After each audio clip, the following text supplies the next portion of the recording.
guys এই basic চেয়াৰখন চাওক এইখন আজি আমি মডিফিকেশ্যন কৰি এনেকুৱা ধুনীয়া এখন চেয়াৰ বনাবলৈ গৈ আছোঁ বেচিকেলি আমি এই হেডৰেষ্টটো মডিফিকেশ্যন কৰিবলৈ গৈ আছোঁ ইয়াতে হেডৰেষ্ট এড কৰিম তো হেডৰেষ্ট এড কৰাৰ আগতে হেডৰেষ্টটো বনাই ল'ব লাগিব তো কেনেকৈ বনাওঁ মই আপোনালোকে চাই থাকক চ' আই হোপ আপোনালোকে ভিডিঅ'টো কমপ্লিট চাব তো বলক আমি ভিডিঅ'টো আৰম্ভ কৰোঁ হেডৰেষ্টটো বনোৱাৰ কাৰণে এনেকুৱা ধৰণৰ এখন মই ট্ৰাইংগল শ্বেপৰ এটা বস্তু লৈছোঁ আপোনালোকে যিকোনো শ্বেপৰ যিকোনো বস্তু ল'ব পাৰে তো পদ্ধতিও আপোনালোকে বেলেগ ব্যৱহাৰ কৰিব পাৰে জাষ্ট আপোনালোকে বেছিক বস্তুখিনি চাই লওক মই কেনেকৈ কামটো কৰিম তো এই ট্ৰাইংগল শ্বেপটোত এনেকুৱা এখন প্লাষ্টিক আছে যিখন এক্সেছ প্লাষ্টিক হয় এইখন প্ৰথমতে মই কাটি ল'ম চাওক এক্সেছ প্লাষ্টিক আপোনালোকে যদি এখন কাঠৰ টুকুৰা ইউজ কৰে তথাপিও হ'ব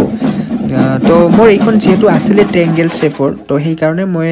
আৰু কাঠ নাকাটিলোঁ এইখন চাওক ইয়াত যিহেতু ট্ৰাইংগল শ্বেপটোত আছে দেখাটো ধুনীয়া হ'ব আৰু এনেকুৱা ধৰণৰ এখন চাওক লোহাৰ এখন শ্বীট লৈ ল'ব হেভি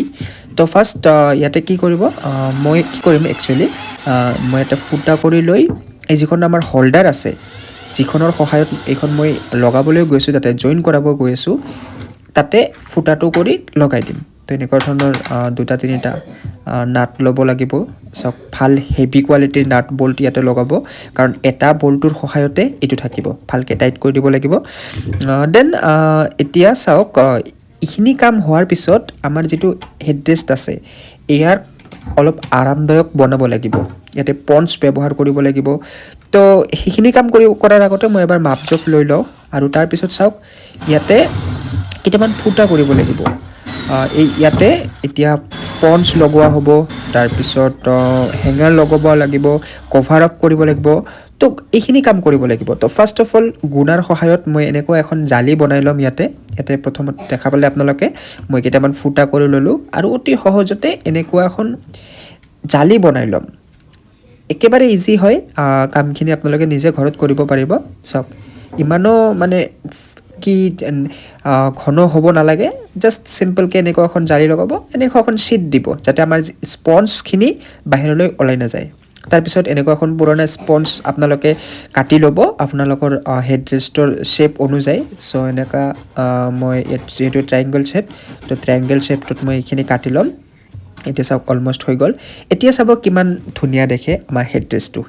ইয়াতে জাষ্ট এনেকৈ ভিতৰত সোমাই দিব পাৰিলে গ্লু যদি ইউজ কৰিব পাৰে বা নকৰিলেও হ'ব কাৰণ বাহিৰত কভাৰ আপ হৈ থাকিব তো এনেকুৱা ধৰণৰ এখন মই শ্বীট লৈছোঁ শ্বীট মানে কাপোৰ আৰু ব্লেক কালাৰৰ তো এইখন এতিয়া কভাৰ আপ কৰিব লাগিব যাতে এইখন কভাৰ আপ কৰাৰ পিছত ই আৰু ধুনীয়া দেখিব তো এনেকৈ লৈ আপোনালোকে ইয়াতো গ্লু ইউজ কৰিব পাৰে পিন ইউজ কৰিব পাৰে মই স্ক্ৰু ইউজ কৰিছোঁ স্ক্ৰু ইয়াতে গোটেইখিনি এনেকৈ দিয়াৰ পিছত আপোনালোকে ভালকৈ ৰেপিং কৰিব মই জাষ্ট আপোনালোকক দেখাই দিছোঁ এনেকুৱা হৈ যোৱাৰ পিছত এতিয়া আমাৰ মেইন যিটো হেডৰেষ্ট আছে এইটো চেয়াৰখনত ফিটিং কৰিব লাগে তো ইয়াৰ কাৰণে চাওক এনেকুৱা এখন সৰু কাপোৰ ছিঙি লৈ আমাৰ ভিতৰত যিটো আমাৰ উড আছে বা যি মেটেলো থাকিব পাৰে কিছুমানৰ প্লাষ্টিকো থাকিব পাৰে তো ফুটা কৰি ল'ব বাছ ফুটা কৰি লৈ জাষ্ট আমাৰ যিটো হোল্ডাৰ আছে ইয়াতো এটা ফুটা আছে জাষ্ট নাট বল্ট এটা লগাই দিলে হ'ল চাওক কিমান ইজিলি আমাৰ কামখিনি সম্পূৰ্ণ হৈ গ'ল